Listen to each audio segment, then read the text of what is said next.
നമ്മുടെ നെവിൻ ആള് വൻ കോമഡിയാണ് കേട്ടോ. പുള്ളി ചിലപ്പോ കാണിക്കുന്ന ഓരോ പരിപാടികളൊക്കെ കാണുമ്പോൾ ചിരിച്ച് ചിരിച്ച് മനുഷ്യന്റെ പണി തീരും. ആ ലെവലിലുള്ള കോമഡി പരിപാടികൾ ഉടായ്പകളാണ് നെവിൻ ഈ കാണിക്കുന്നത്. ഇപ്പൊ ആ ഗാർഡൻ ഏരിയയിൽ ഒരു തട്ടുകട സെറ്റപ്പ് ഇട്ടിട്ടുണ്ടായിരുന്നല്ലോ ബിഗ് ബോസ്. അപ്പൊ അവിടുന്ന് സാധനങ്ങളൊക്കെ ഏകദേശം തീരാറായി. എല്ലാവരും നല്ല പോളിംഗ് ആയിരുന്നു. കഴിക്കാതിരുന്നിട്ട് കഴിക്കുന്നതിൻ്റെതായ ഒരു പോളിംഗ് ഉണ്ടായിരുന്നു എല്ലാവരുടെയും ഇതില്.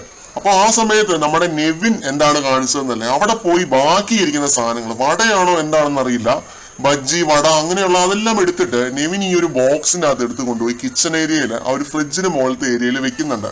എന്നിട്ട് ബാക്കി സാധനങ്ങൾ ഈ വറുത്ത കടികളാണ് കേട്ടോ, അതെടുത്തിട്ട് നെവിൻ കൊണ്ടുപോയി നെവിന്റെ ആ ഒരു വാർഡ്രോബില് തുണിയൊക്കെ വെച്ച് മൂടി വെക്കുന്നുണ്ട്. സേഫ് ആയിട്ട് തന്നെ വെച്ചിട്ടുണ്ട്. ആരും എടുക്കാതിരിക്കാനും തന്നെ എടുത്തിരുന്ന് ഇടയ്ക്കിടയ്ക്ക് കഴിക്കാനും വേണ്ടി ആയിരിക്കണം. ഈ ഒരു കൃത്യം ചെയ്ത് കഴിഞ്ഞാൽ നെവിൻ ഗാർഡൻ ഏരിയയിൽ വരുന്ന സമയത്ത് അക്ബർ ചോദിക്കുന്നുണ്ട് എല്ലാം എടുത്തോ കാലിയാക്കിയോ എന്നൊക്കെ. ആ സമയത്ത് നെവിൻ പറഞ്ഞു ഇല്ലില്ല ഞാനൊന്നും എടുത്തിട്ടില്ല എന്ന് പറയുന്നുണ്ട്. ചട്ടയും മുണ്ടും പോലെ ഇരിക്കുന്ന ആ ഒരു ഔട്ട്ഫിറ്റ് വിട്ട് കൊടവയറും തള്ളി ഈ പുള്ളി ഇങ്ങനെ വരുന്നത് കാണാൻ തന്നെ വൻ കോമഡി ആയിരുന്നു കേട്ടോ. താടിയൊക്കെ എടുത്ത് മുടിയൊക്കെ കെട്ടിവെച്ച് വേറെ തന്നെ ഒരു ലുക്കിലായിരുന്നു നെവിൻ.